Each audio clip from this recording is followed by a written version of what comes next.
Hi everyone, my name is Rebecca Wood and I'm a Senior Lecturer in Special Education at the University of East London, and today I'm going to be addressing the question, do autistic children need autistic teachers? And this is based on my recent research. So just to give some background first of all, obviously there's been a great deal of attention to date on the inclusion of autistic children in schools. And despite this high level of attention on the inclusion of autistic children in schools, we do know that they experience significant problems of exclusion. This can be in simple terms exclusion from school, in terms of fixed term or permanent exclusions, but there's also self-exclusion from school. If the needs of autistic children and young people are not met in school, they become overwhelmed and overloaded and they are no longer able to attend.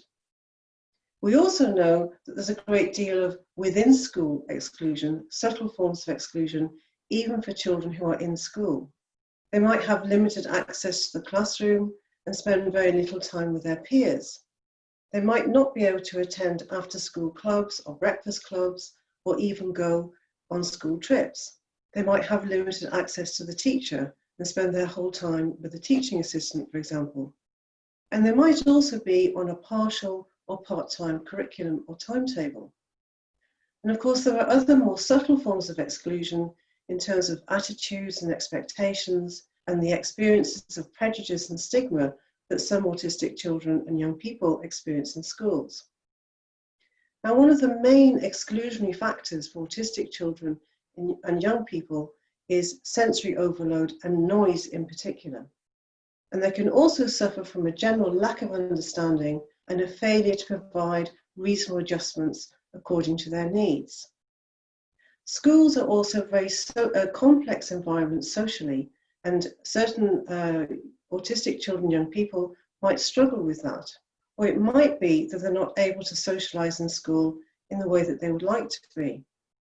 We also know that dealing with transitions and unnecessary change can be extremely difficult for autistic children in schools. And I've addressed these issues in my book, Inclusive Education for Autistic Children, and I've suggested some solutions to these problems. And if you are interested in looking at the book, there's a free book chapter which is available for download on the Jessica Kingsley blog, and you can access this on the Scottish Autism webpage, which is linked to this presentation. Now, often when I give presentations at conferences, for example, I'll get asked the question, what sort of training is available or what sort of training is recommended. And it's certainly the case that school staff often feel they lack training in autism. And another area of uncertainty is not being sure about teaching approaches. Should autistic children be taught in the same way as everyone else, or do they need a certain way of being taught? And school staff generally are under a lot of pressure in relation to behaviour. And if autistic children are overwhelmed and their needs are not met, they're overloaded, highly distracted, this might manifest itself in certain behavioural ways which are difficult to deal with. We also know that autistic children in schools suffer from a lack of resources, and staff feel they often don't have the space that they need to be able to provide them with support. And so we have some very complex situations around the inclusion of autistic children, lack of resources, lack of space, and limited knowledge about autism. And so school staff are expected to enable the inclusion of autistic children, often under very difficult circumstances. And what we also rarely consider is that they may be experiencing their own feelings of exclusion and alienation in the workplace. They might have disabilities, and these might be hidden or they might be more visible. And of course, something that we rarely consider is the fact that they might also be autistic. And so we have a contradiction at the heart of the debate about inclusion. There's an expectation for school staff to facilitate inclusion and to support a diversity of pupils. But often they feel they lack knowledge about autism, and they might not themselves feel understood, supported, and included. There's generally been very limited attention paid to autistic school staff. The focus tends to be on transitioning autistic children from school, rather than transitioning autistic adults into school as members of staff. So we have to ask the question, can we expect to be able to include autistic children and young people and support pupil diversity if we don't understand how to include autistic staff and support diversity in the school workforce? So in order to address this issue, I carried out a short online survey at the end of 2019. And this survey was co-developed with an autistic committee of adults who work in schools. And I ended up with a sample of 149 participants, and they ranged in age between 19 and 62 years. And 62% of those participants had a medical or professional diagnosis of autism, and 38% were either self-diagnosed or seeking or awaiting diagnosis. And the sample was very heavily weighted in terms of females. 80% were female and 20% were male. And a third of those participants were no longer working in a school at the time of completing the survey. And I felt it was important to have this sample because I wanted to understand the reasons why they were no longer in the education profession. But the majority, 2/3, were actually working in a school. Now, nearly half of the participants were teachers and a quarter were teaching assistants, but the remaining participants had a range of roles. They were head teachers, deputy head teachers, heads of departments, SENCOs, or they worked in other professional or therapeutic roles. And a number of participants worked in a sort of autism or special educational need and disabilities role, but many also didn't. And between them, particularly those who worked in the secondary school sector, they had a range of subject specialisms. And I'll be returning to this point a little bit later in the presentation. Now, many of the participants had a real fear of revealing their diagnosis, of sharing the fact that they were autistic. And I should say that the majority of participants who commented on this particular point had a formal or medical diagnosis of autism.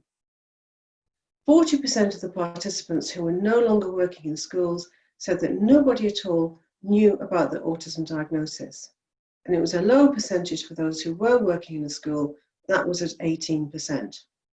And so it's a question perhaps for research in the future to explore whether or not there's an indicative link between being able to share the fact that one is autistic in a school environment and being able to stay in the profession. However, many participants were simply unable to share the fact that they were autistic with management, with colleagues, parents and pupils, or they might share this fact with just one or two trusted colleagues. And an important factor in this was the prejudiced way in which autism and autistic pupils could be discussed or treated in schools. Some participants had worked in autism-specific environments such as special schools, and they found them to be really quite poor in how they worked with autistic pupils. Autism training was found to be inadequate and proceeded on the basis that, on the assumption that nobody at all in the room was autistic.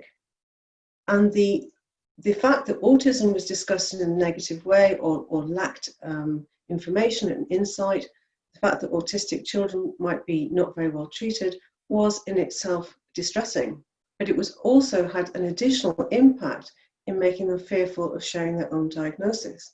If they heard autistic children being talked about in a prejudiced way, they certainly weren't then going to go and share the fact that they were autistic. And for those who had shared the fact that they were autistic, they met with quite mixed results. They might also experience stigma, prejudice, or even disbelief. They were simply not believed to be autistic.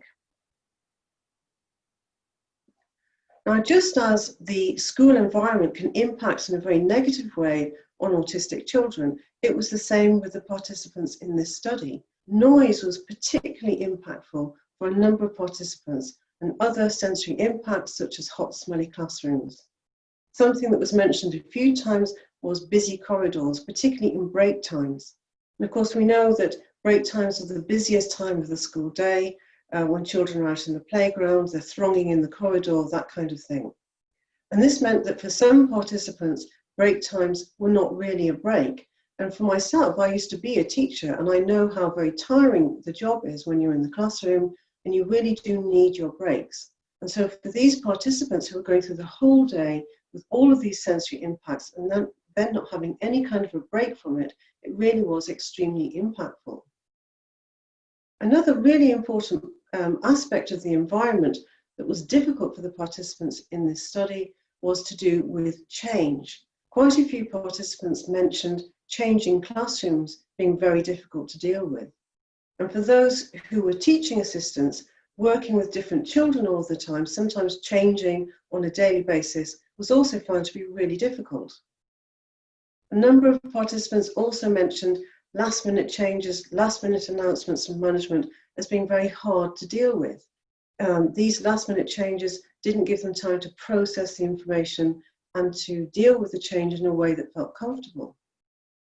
And particularly teaching assistants mentioned job insecurity, so part-time temporary contracts, for example, and this was a reason for leaving the profession altogether.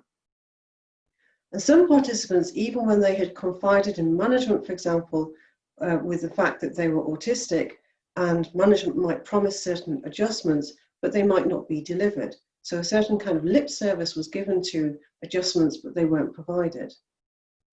And the combination of all of these different environmental impacts led to high levels of fatigue for the participants. Just as autistic children and young people might find school socially complex and difficult, similarly, some of the participants in this study found school complexities to be very hard to deal with. A number of them mentioned school politics, for example, or unspoken social rules. Hidden meanings were found to be difficult, people not meaning what they say, not saying what they mean. And the high levels of social interactions with adults was found to be stressful and tiring. And interestingly, it was really with the adults that the difficulties were found. The interactions with children were viewed much more positively. So the consequences of all of these problems put together, not being able to share the autism diagnosis, the environmental impacts, the social complexities, were very significant. So for those who felt unable to share the fact that they were autistic, this led to masking or hiding, camouflaging the fact of being autistic. And this in itself was extremely tiring and could lead to burnout. A number of participants also mentioned very significant mental health issues associated with all of these problems. And tiredness and exhaustion and fatigue just came up again and again in the participants' responses. And this meant sometimes that they reduced their working hours, which of course also meant that they had less pay, or they might step back from senior roles, or not take promotion opportunities, or seek promotion opportunities. And in some cases, they simply dropped out of the profession altogether. However, there were some positives that came out of the study. Some participants had fortunately had a much more positive experience of sharing their autism diagnosis. It meant, for example, that they were highly valued by colleagues, particularly in terms of the autism understanding that they could bring. And some of the participants certainly felt that they were able to provide a positive role model for autistic children and parents. They felt that it was useful for their parents to be able to see that their child could perhaps one day take on a professional role. And not all aspects of the environment in schools were found to be problematic, particularly those who were in senior roles. Even if they weren't open about the fact they were autistic, they were able to play a part in creating more autism-friendly schools, creating an environment that was much better suited to autistic children. And of course, the routine of schools is very, very important. And some participants felt that the routine and structure was something that really suited them. And for those who had had adjustments and accommodations by colleagues, these were greatly appreciated by the participants. And although some participants struggled with the social complexities of school, nevertheless, they had a sense of kinship with autistic pupils, and therefore, by extension, they were able to facilitate the social integration of the autistic children into the schools where they were based. And certainly, many participants also felt that they facilitated inclusion in the schools. So as I mentioned earlier, they had a range of roles in those schools. Some had autism or special education roles, and of course they brought particular insights for those children. They had a range of professional roles. They were head teachers, Senkos, deputy head teachers, etc. Or they had other professional or therapeutic roles. But not all of them worked in a special education area. They had different subject specialisms: English, maths, modern foreign languages, science, geography, computing, history, design and technology, amongst other subjects mentioned. And this is really important because for inclusion to work, it's essential that staff cover a range of roles across the school, that we don't just see inclusion as being the responsibility of the teaching assistant or the Senko or the inclusion manager or something like that. And therefore, the staff in this study seem to be supporting the education and inclusion of all pupils and bringing a breadth of understanding and diversity across the school environment. Some participants also felt that they had autism-specific skills that meant that they were particularly suited to the teaching or the education profession.